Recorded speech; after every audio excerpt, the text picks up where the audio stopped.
Boa noite a todos. A gente está aqui mais uma vez nesse projeto, né, da segunda-feira, da Nova Diagnóstico por Imagem, com uns casinhos, umas discussões de casos, aulas práticas. E hoje nós estamos recebendo a doutora Raíssa Soares, uma das nossas médicas do setor de mama, da Nova Diagnóstico por Imagem. Raíssa médica radiologista pela FAMENE e pelo SECTRAS, especialista em radiologia mamária pelo Real Português de Recife, Pernambuco. Tem o título de especialista pelo Colégio Brasileiro de Radiologia, CBR, e é médica radiologista da Clínica Nova Diagnóstico por Imagem e do Hospital do Câncer de Pernambuco. Isso é um prazer ter você aqui.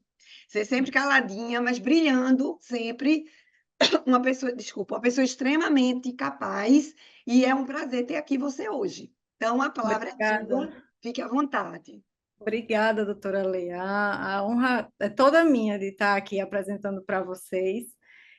Quem não me conhece, eu sou médica radiologista, trabalho na equipe de mama da Nova, né? O resto, a doutora Lê já falou uma coisinha. E hoje a gente vai falar um pouco sobre a avaliação dos implantes mamários, sobre artefatos e complicações. E eu procurei dar um pouco de ênfase mais na parte de ultrassom mesmo, porque eu acho que é o dia a dia da maioria das pessoas que vão assistir essa aula. E eu acho que, como é o que o pessoal mais faz, é onde realmente surgem as maiores dúvidas, certo? Então, os objetivos dessa aula é revisar os principais achados de imagem, falar um pouco sobre artefatos e complicações, tentar diferenciar para tornar esses achados mais fáceis, é, porque, de fato, alguns achados simulam uma ruptura que, na verdade, não é. Isso aí a gente vai falar um pouco mais para frente. Então, começando, é importante a gente falar só assim a localização do implante, certo? Que vai ser sempre em relação ao músculo peitoral maior, se ele é antes do músculo pré-peitoral ou atrás do músculo que é retropeitoral. É importante a gente saber que essa localização retropeitoral, pacientes que fazem reconstrução, porque às vezes não é o retropeitoral, é na verdade uma localização retromuscular, mas assim, não tem muita importância isso não. E essa localização a gente vai avaliar pela ultrassom e pela mamografia. Também tem a ressonância, mas como eu dito anteriormente, eu não vou dar muita ênfase à ressonância nessa aula, certo? Aqui, a localização retropeitoral, a gente consegue ver o músculo peitoral aqui, passando por cima do implante, certo? Tanto na mamografia quanto na ultrassom. Na ultrassom, a gente vê também, isso aqui é o músculo peitoral maior, passando por cima do implante. Na ultrassom, a melhor localização para avaliar é no QSL, no prolongamento axilar, e na mamografia é a médio lateral, certo? Aqui, o implante pré-peitoral, que está em cima do músculo, certo? Ele passa aqui, ó, atrás. Aqui, na ultrassom, ele vindo por trás do implante. Ele faz esse degrauzinho aqui, essa escadinha, vem, cai e vem por trás do implante. Então, só para dar uma pincelada no conteúdo e no lumen dos implantes, que às vezes pode gerar algumas dúvidas, eu vou falar rapidamente sobre isso. O conteúdo, ele pode ser de silicone, né, que é o mais comum que a gente encontra, solução salina, que são expansores, e os Acho que mistos a que podem apresentação ser. travou, né, Raíssa? Voltou, Raíssa. Voltou? Voltou. Então, vou falar um pouco sobre o conteúdo, né, que pode ser silicone, solução salina e misto. O que a gente mais encontra nessas cirurgias estéticas, de fato, é o silicone. A solução salina, o implante de solução salina, são aqueles que são os expansores, né, e o misto, que tem uma grande variedade do lumen externo e interno. Mas, geralmente, o lumen externo é de silicone porque o silicone ele é mais anatômico. Então, ele deixa uma coisa mais bonitinha e, por isso, é utilizado mais no lumen externo, né? Porque o lumen ele pode ser único, que é justamente o de silicone solução salina, e o duplo, que é ou silicone salina por fora, ou solução salina por fora, ou silicone dentro, ou silicone fora, ou silicone dentro. Enfim, aí o expansor, né, é lumen único. É o salino, certo? Esse expansor ele é utilizado em cirurgias de reconstrução imediata, que não pode colocar o implante e coloca um expansor que ele vai ser gradualmente preenchido com soro fisiológico para abrir aquela e meio que abrindo a pele, né? Assim, dando espaço para que coloque o implante definitivo depois, uma prótese definitiva. Ele não pode fazer ressonância porque ele tem uma válvula metálica e assim, às vezes a paciente não sabe disso, na dúvida pode ser feito um raio-x, certo? E aqui, esse é o aspecto do implante de solução salina, lumen único. Isso aqui é a válvula, tá certo? Quando a gente pegar isso aqui, fica bem retroareolar na região posterior, e é justamente aqui que tem o conectorzinho que injeta o soro fisiológico. E expansor duplo lumen, que é o silicone, geralmente é o externo, o silicone justamente porque é mais anatômico, e o salino, que é o interno. Ele pode ser utilizado por períodos mais prolongados. Já o de solução salina, não. O lumen único de solução salina, ele já não é utilizado por períodos tão prolongados. E esse pode fazer ressonância, e na verdade é bem comum a gente ver esse expansor na ressonância. Então, aqui, só mostrando que ele tem essa válvula aqui, que geralmente está na parede torácica, e esse aqui é o de duplo lumen. O duplo lumen, o silicone ele fica mais denso e a solução salina ele fica menos densa. Aí aqui, não dá para diferenciar na ultrassom, certo? Mas vamos dizer que aqui é silicone e aqui é solução salina. Essa diferença é feita realmente na ressonância, que é, de fato, o melhor exame para avaliar os implantes. Aqui só mostrando os tipos de silicone, certo? Os tipos de implante, o silicone que é mais denso, solução salina. Aqui um expansor com a válvula central, e aqui com a válvula mais periférica, que fica mais na parede torácica mesmo, tá?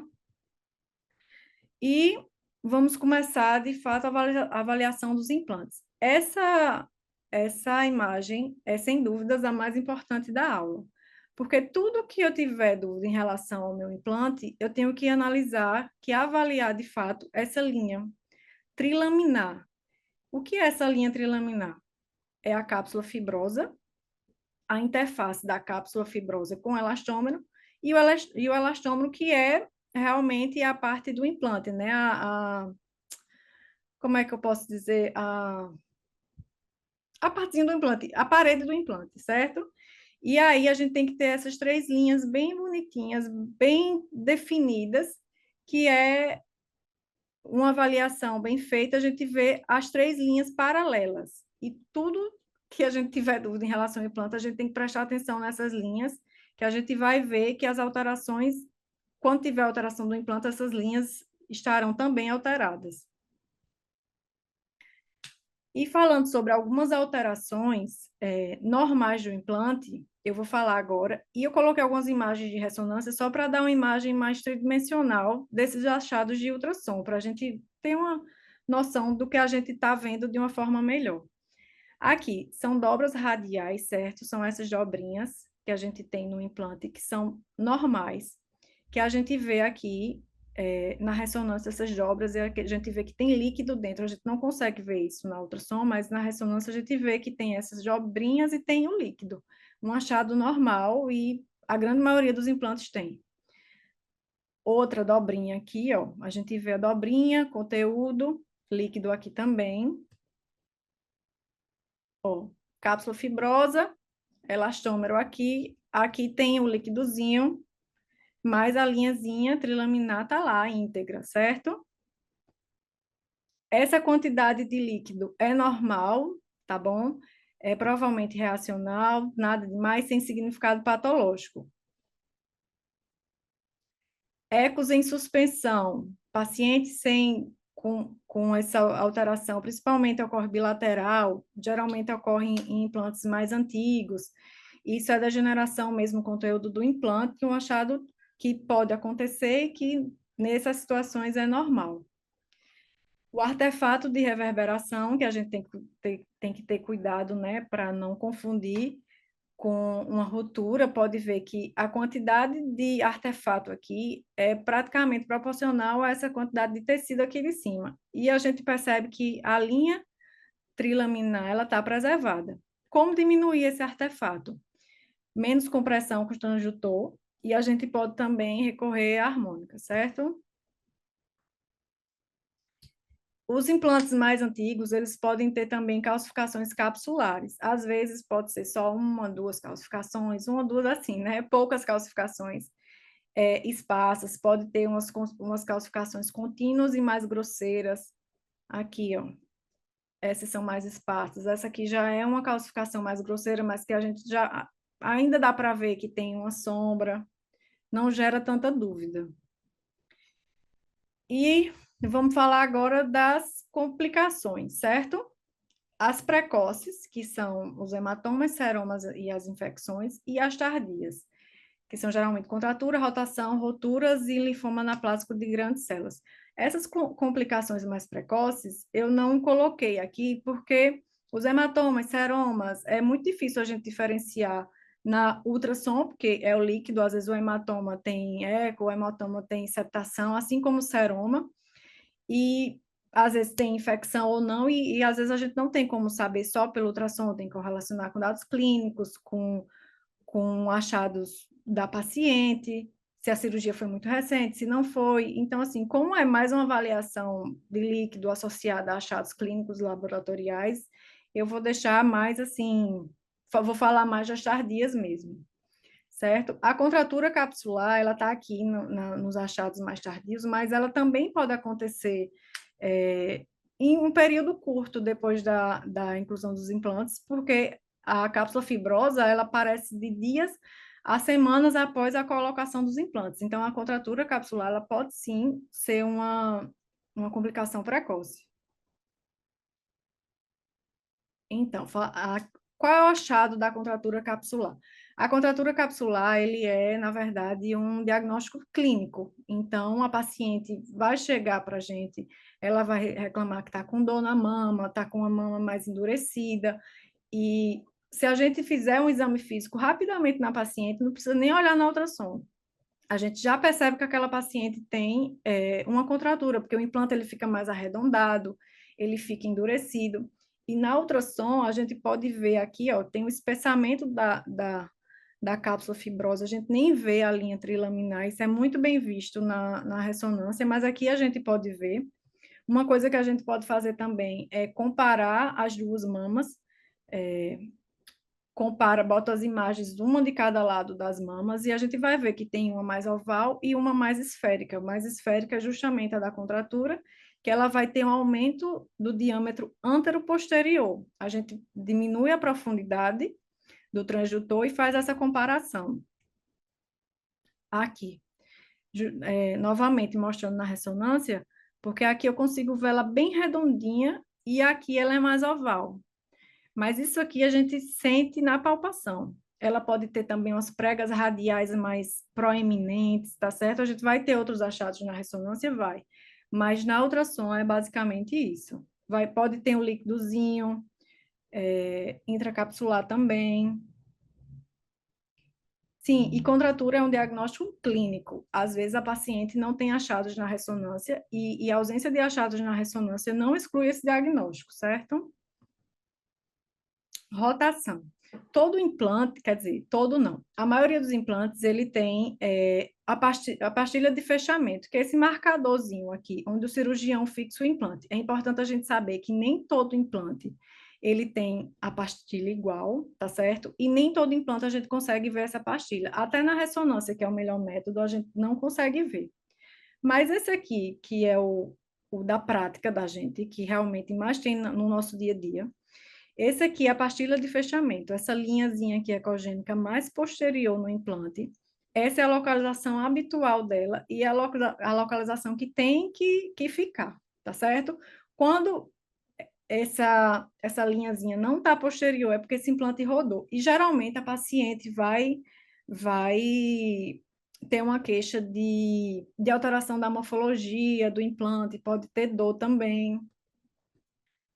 Ó, aqui é uma mama com um implante com a pastilha de fechamento bem posterior, bem certinha. E aqui a gente vê uma quarta linha, né? Ecogênica. A gente vê que ela começa aqui e termina aqui. Então, isso aqui é a pastilha de fechamento que rodou. E a gente não consegue ver aqui atrás, porque ela está anteriormente. E é importante a gente saber que a paciente fez um exame hoje. Essa pastilha de fechamento, ela está anterior. Amanhã ela já não pode estar, porque é como se o implante estivesse rodando mesmo na mama. Ó, aqui é bem visto na ressonância. Esse tipo de implante tem essa pastilha de fechamento, a gente consegue ver bem. E é justamente isso aqui, que é para estar aqui atrás. Aqui a pastilha de fechamento. Então, falando da complicação, acho que a gente mais encontra no dia a dia, e eu acho que às vezes é até a mais difícil, né, de saber o que realmente está acontecendo com aquele implante, que são as roturas, que podem ser rotura intracapsular ou a rotura extracapsular, tá certo? Então, aqui tem a cápsula fibrosa e tem o elastômero. O que é a rotura intracapsular? A rotura intracapsular, a cápsula do implante, certo? Ela vai estar totalmente íntegra. E o defeito vai ser justamente no elastômero, que é a parede do implante. Essa rotura intracapsular, ela pode ter vários graus. Às vezes, no início, ela pode ser mais difícil de ver realmente na ultrassom, tá certo? Mas sempre, sempre, o que a gente tem que ver é a linha trilaminar. Aqui a gente não tem a linha trilaminar e a gente tem esse conteúdozinho aqui entre o elastômero e cápsula fibrosa, tá certo? Que isso aqui a gente vê que é um conteúdo mais ecogênico, que é realmente silicone. Aqui, então, sempre comparando, se você tiver dúvida também, mama, eu gosto de fazer um exame muito comparativo, não só na avaliação de implantes, mas em tudo que às vezes dá dúvida, eu sempre comparo do outro lado da mama. E aqui, principalmente, aqui, esse dá para ver claramente que tem uma rotura, né? Mas sempre comparando com o que é o normal. Se a gente souber o que é normal, a gente vai ter uma noção do que está alterado.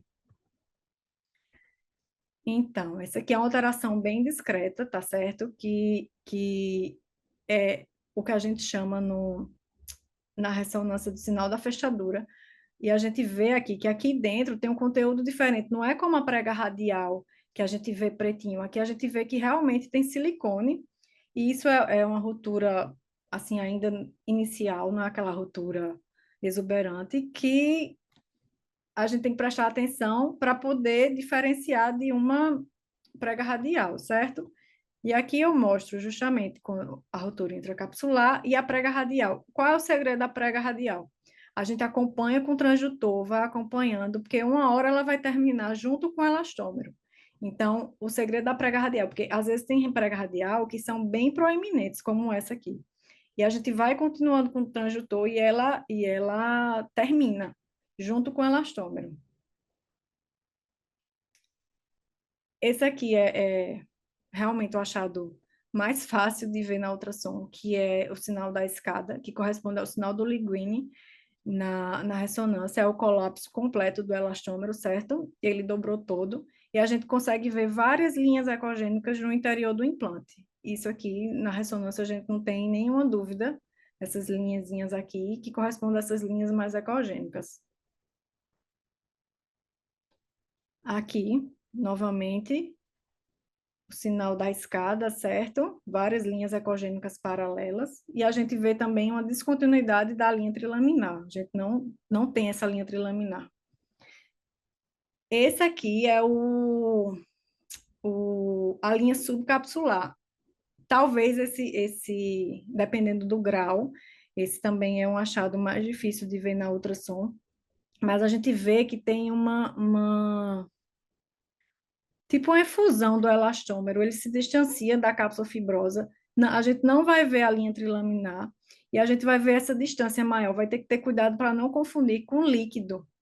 A diferença é que o líquido, a linha vai estar aqui. E na rotura intracapsular, quando tem essa linha subcapsular, a gente não vai ver essa linha trilaminar, a gente não vai ver esse padrão normal. E a rotura extracapsular é quando o rompe, certo? Rompeu o elastômero, rompeu a cápsula fibrosa e tem esse silicone livre. O silicone está além da cápsula, então realmente é o silicone que está no parênquima mamário ou no linfonodo. Aqui, vem o linha trilaminar. Tem essa imagem, tempestade de neve, que é típico de rotura de implante, né?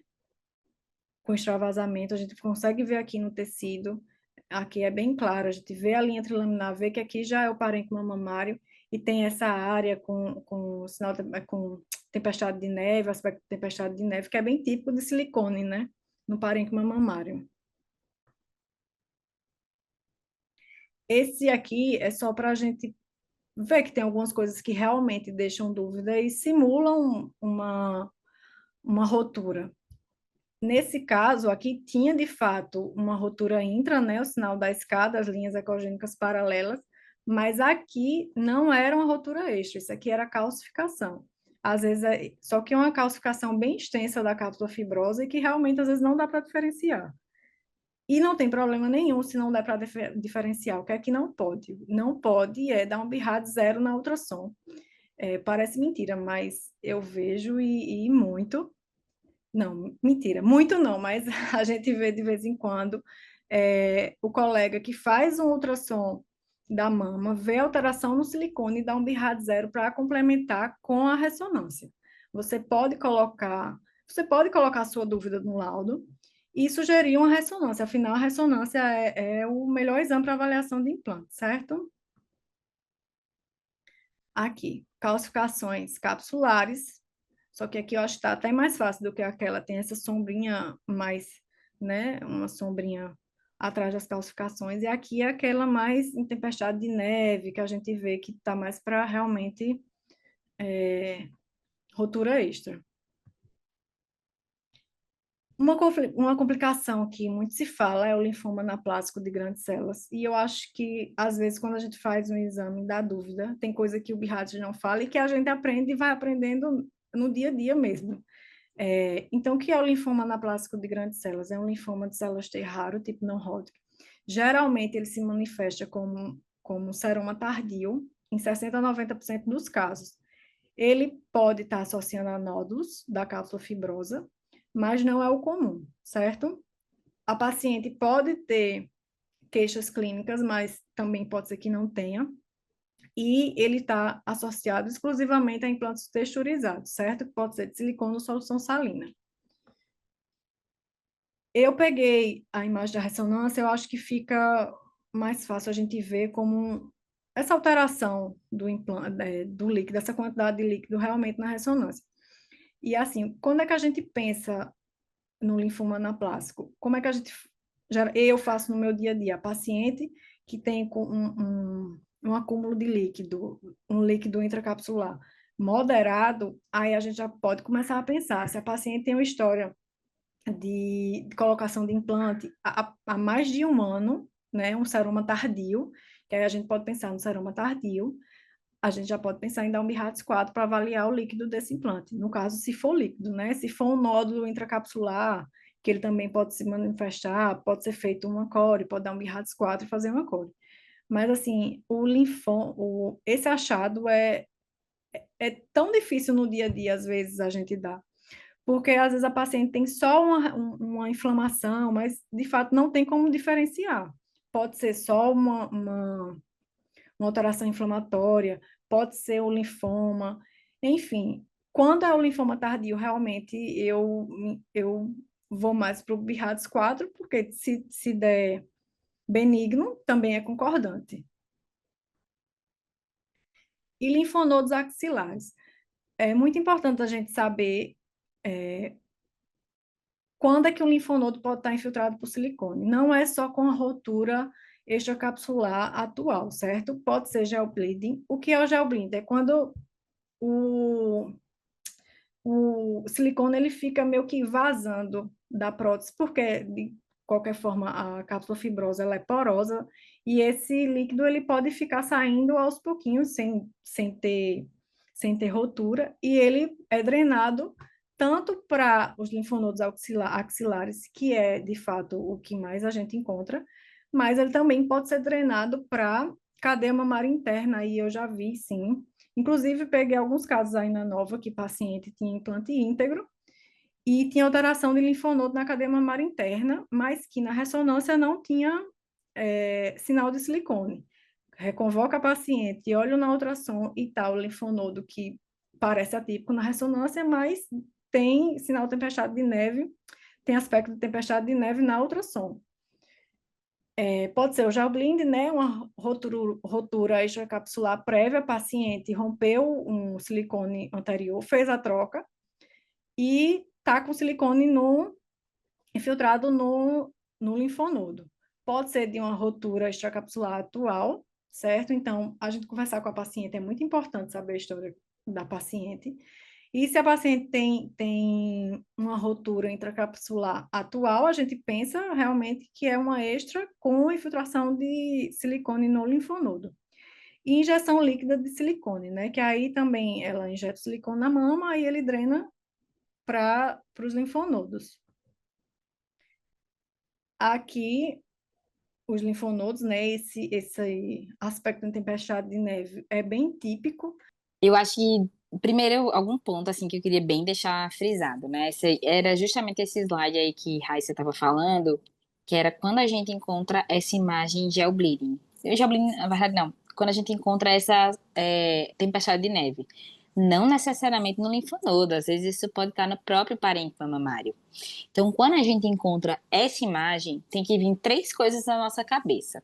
A primeira é, essa paciente já troncou esse implante porque ela pode ter trocado eventualmente por uma rotura anterior.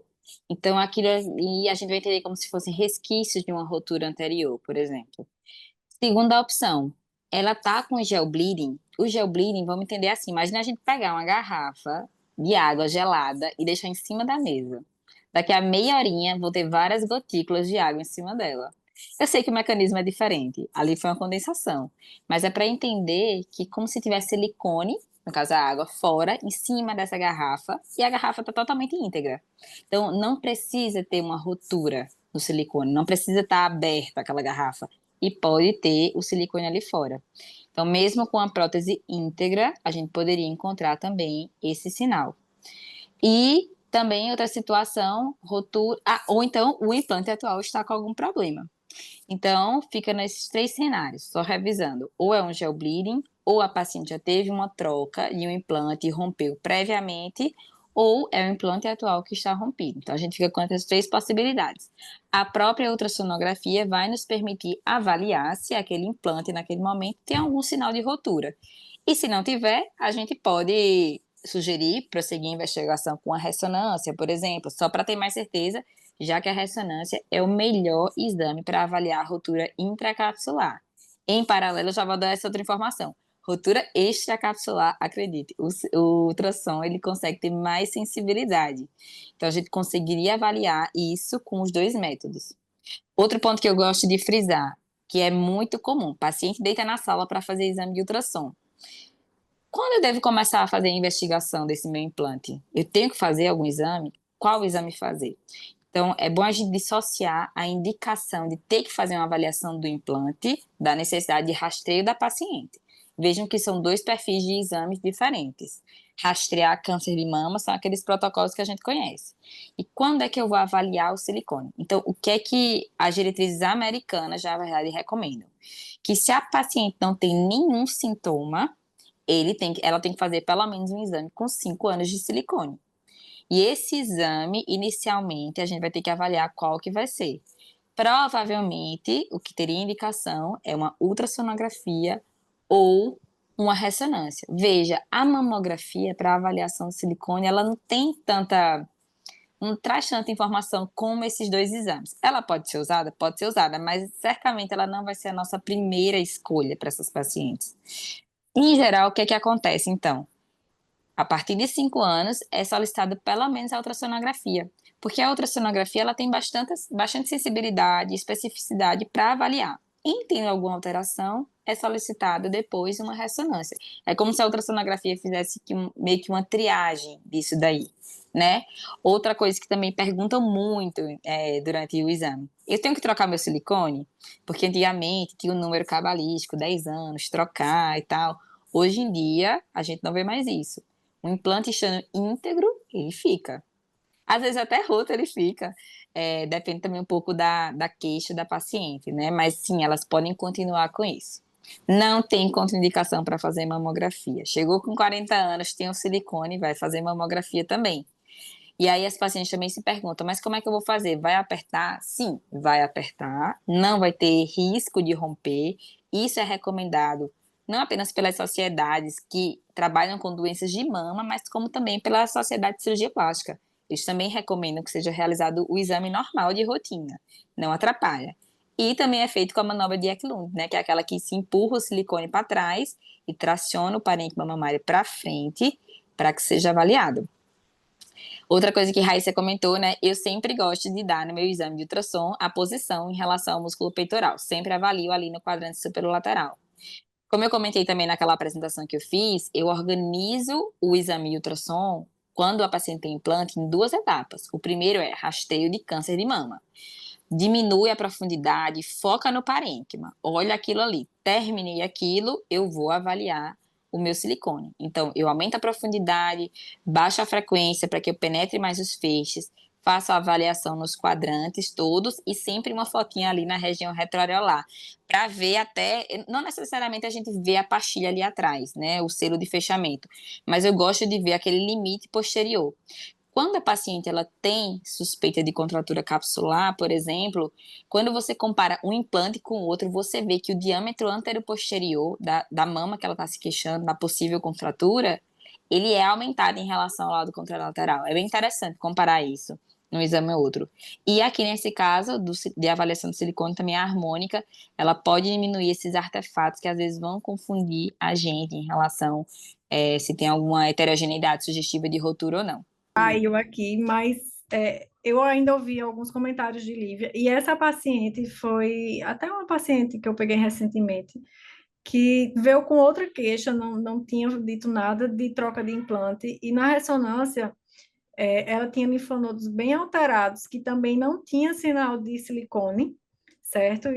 Na verdade, a ressonância nem é boa para isso, para ver alteração de linfonodo quando tem infiltração por silicone. E eu reconvoquei essa paciente para olhar se aquele linfonodo era de fato se era só silicone ou se era alguma outra alteração, né? Porque muda totalmente o BIRAD da paciente, ela sai de um 4 e vai para o 2. Então, aqui só para mostrar que os linfonodos estavam todos infiltrados por silicone e aqui eles estavam bem aumentados, linfonodos atípicos mesmo. Então, se a gente não tem essa visualização na ultrassom, a gente vê que muda totalmente. E era uma paciente que ela tinha tido uma história de ruptura prévia, que não relatou nada, então é muito importante a gente conversar com a paciente, saber a história da paciente, para poder ter um raciocínio melhor. E era mais ou menos isso, a aula chegou ao fim, ainda bem que esse foi o último slide, assim, que caiu bem no final. E a última mensagem que eu queria deixar é que quem não sabe o que procura, não sabe interpretar o que encontra. Eu acho que isso é uma frase de todo radiologista, né? A gente tem que saber o que procurar ativamente para saber o que de fato a gente está encontrando, que alteração é aquela que a gente está encontrando. E era só isso. Obrigada. Finalizou. Excelente. Raíssa, maravilhosa a aula, super prática, bem Ah, direta. E deixa eu te perguntar obrigada. uma coisa, pode ser uma bobagem, mas assim, algumas pacientes já chegaram lá embaixo na ressonância e perguntando: Ô doutora, o médico que me examinou sobre contratura pediu para dar o grau da contratura no exame da ressonância. Eu preciso que a senhora me fale o grau, que ele quer saber o grau de contratura. Como é que é isso? Tudo bem que Não, foi na uma verdade, explicação de ultrassom, esse mas grau de contratura é dado pelo exame físico, né? Tem é 4 o que, graus. é o E que o eu sempre diagnóstico de imaginei. contratura É é clínico, diagnóstico clínico. Então, assim, a gente certo? só relata as alterações do que a gente vê na ressonância, mas certo. o grau ele vai correlacionar com os dados clínicos dele, né? Ah, Mas entendi. Então, não na existe essa ressonância vai graduação mostrar. pela imagem, não é isso? Não E, existe. e até não existe. E até Ah, existe contratura que não tem alteração no exame de imagem na ressonância e não exclui o diagnóstico de contratura. Então, entendi. é realmente um diagnóstico eminentemente clínico. Ah, ok. Ótimo saber. Bem, na verdade, a gente abriu o áudio para o público. Se vocês quiserem também comentar alguma coisa e perguntar, a Raíssa, fazer algum comentário ou pergunta, vocês podem fazer por aqui que o áudio está liberado, tá certo? Então, eu vi que tem alguns participantes. Eu já E falei tanto, mas eu ainda queria falar mais alguma coisa. com Fica à certeza, amiga, vontade, pode Lívia. ficar à vontade. É sobre, na verdade, é sobre essa questão do linfoma. Eu praticamente sempre dou BIRADS 4. Eu vou explicar como é que funciona a minha cabeça em relação a isso. A avaliação do líquido peri-implante na ultrassonografia, ela é limitada. A gente vê uma parte do todo. Então, muitas vezes a gente não vai conseguir entender ali se aquilo tem muito ou pouco líquido. Como é que. Inclusive, a gente nem faz a mensuração, nem na ressonância eu boto o volume, não. É uma coisa meio que no olho, acaba sendo, né? Só que na ultrassonografia, como a gente só tá vendo uma parte, acaba que é mais difícil. Então, particularmente, o que é que eu faço? Primeiro, saber se é um seroma, né, tardio. Então, a gente tem esse corte aí de 1 ano. E, a partir disso, eu vou dizer que eu valorizo como um derrame significativo quando a paciente ela tem uma alteração clínica. Gente, isso aqui que eu tô falando é da minha cabeça, basicamente. É baseado na minha experiência, né? Então, quando a paciente ela já chega com uma queixa de assimetria, eu vou entender que esse derrame é bem considerável, independente se eu encontrar ele ou não. No ultrassom, eu vou entender que é um derrame considerável. Então, esse é o líquido que eu valorizo. Na ressonância, fica um pouco mais fácil, porque a gente vê realce, também capsular e consegue avaliar melhor esse volume, né? Então, eu deixo como um BIRADS 4 e digo que sim, pode ser uma capsulite, que essa é o grande diagnóstico do derrame, na verdade. Pode ser uma capsulite, mas na ausência de melhora clínica e tudo mais, considerar puncionar e fazer a citometria e tudo mais, a avaliação que é específica para esse linfoma. Então, na minha prática, eu acabo que deixo como BIRADS 4 e considero isso, a alteração clínica da paciente, que ela refere. Hum, Acho que é uma dica boa, prática, para todos vocês que estão no dia a dia dos exames de mama, né? Mel, você está aí? Tem alguma coisa que queira comentar? Estou vendo que você está aí assistindo com a gente. Pode acionar o seu microfone se quiser. Pelo menos eu estou vendo aqui que seu nome está aqui. Estou por aqui, Ale, mas não estou podendo falar no local onde eu estou. Ah, tá bom, tá certo. Por isso, peço Ok. desculpas não poder interagir na aula aqui agora, mas queria só parabenizar a Raíssa, que eu achei excelente, viu? Eu acho que silicone é sempre um desafio para todos nós. Verdade, com certeza.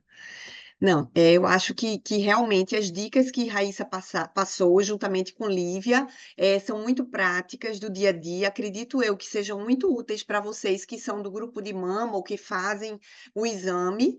E acho que isso aí é uma coisa que a gente deve divulgar mais, lembrar e sempre recorrer a vocês em caso de dúvidas, né? Porque é uma troca. Isso é sempre essas informações a gente sempre troca e a gente leva para os colegas, ouve opiniões, e isso é muito importante.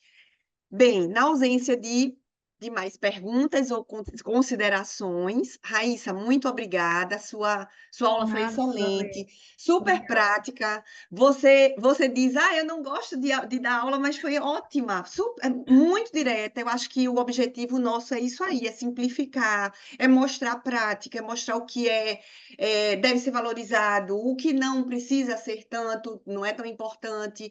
E aí é isso que a gente quer, essa troca de informações e com isso todos ganham, com certeza. Eu agradeço demais a sua dedicação, seu esforço. Lívia, obrigada também por participar e nos ajudar.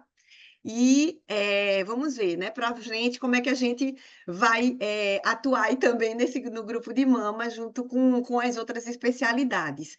De qualquer forma, eu queria informar vocês que a gente vai dar um intervalo agora nesse período, porque vem período junino, aí depois vem as férias escolares. Eu sei que muitas de vocês são mães de crianças menores e que precisam dar atenção aos pequenos agora em julho.